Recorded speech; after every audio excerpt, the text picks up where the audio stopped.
Double leg takedown for sambo, grappling, jiu-jitsu, just not for judo. Let's go. Today we'll work on double leg takedown.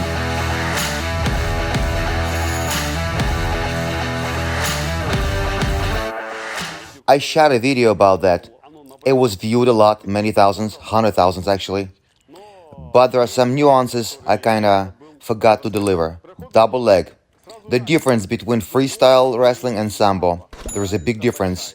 For freestyle guys, they concentrate more on going behind to earn 2 points. So they do it slightly different. Our goal is to throw somebody on a butt, back, belly, so we do it differently. And for MMA, I was watching a Khabib fight where his opponent easily escaped the leg takedowns.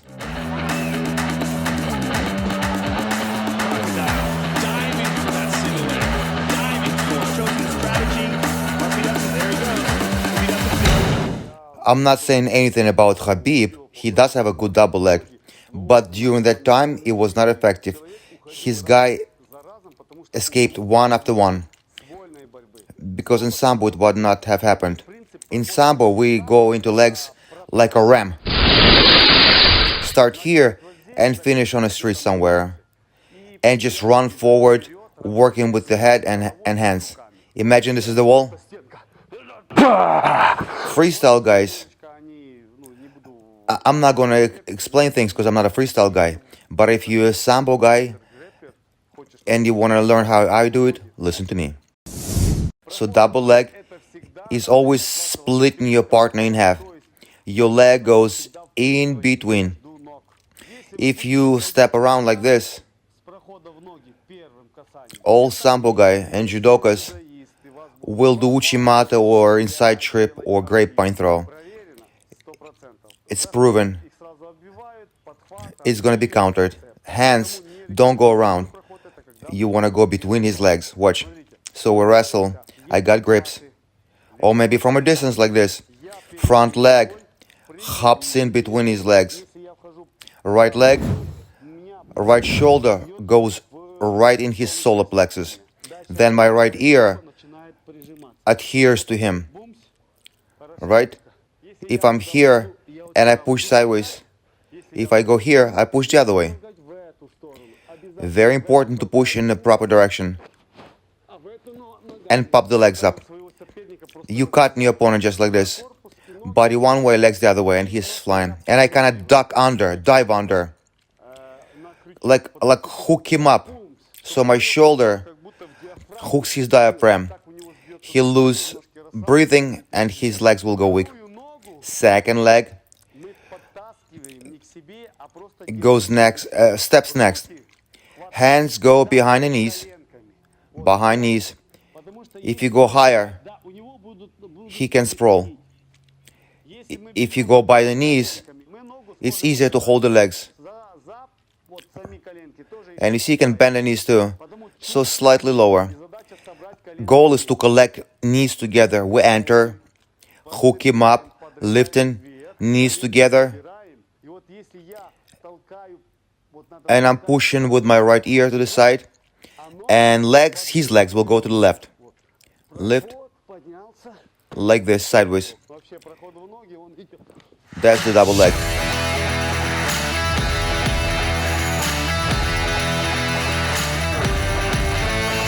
And run. The problem is to go forward. Don't go around. Just go forward. Straight. I entered, popped him, lift him, legs running under me, and I drop. In wrestling, here's a combination. So I hold the arm here, or maybe two arms. We wrestle, got my grip. I ducked and lifted. Or arm drag, lifted, and enter. Opponent's elbows down, hard to penetrate. I pull it down, he wants to lift, I lift and duck. See, I get the arm. He wants to hold with the other arm, doesn't let me do. As soon as he lifts it, I duck and shoot. Opponent should be opening his elbows up a little bit. So conversely, defense comes in to hold your elbows towards you. You see? Underhook. Not like this. Underhook style. So your elbows should be together. As soon as he shoots, you catch him forklift style. But if you missed it, then try to sprawl.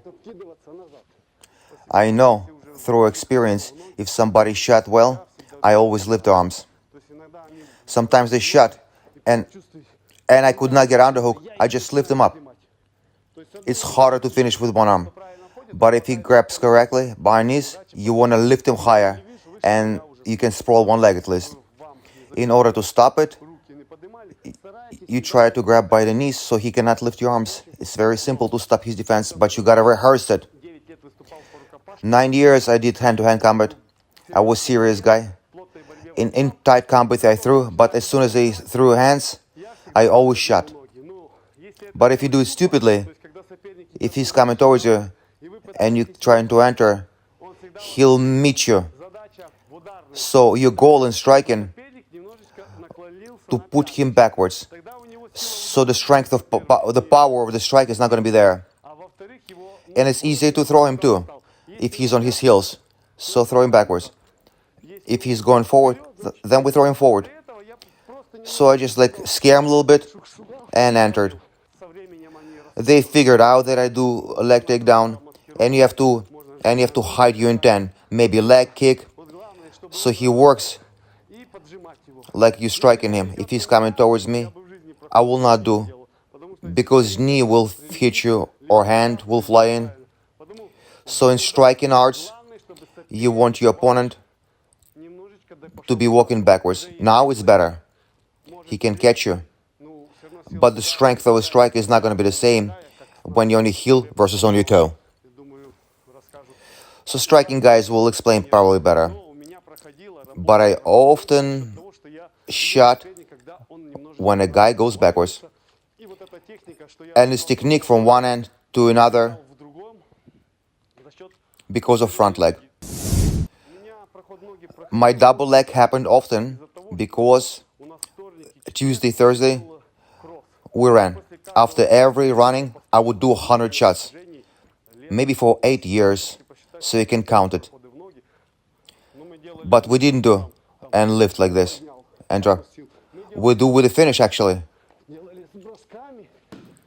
And with a kill afterwards. I kill his leg lock.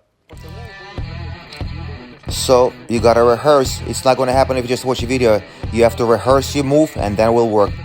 Get a number that scares you and try to achieve that number of repetitions. For 1 year, 10,000 times.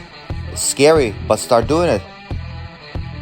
Even if you do half, it's already serious improvement. If you like the video, like, share it. Who misses level like сейчас? Вот. Проход, поднялся и туда в бок. Вообще проход в ноги, он идет.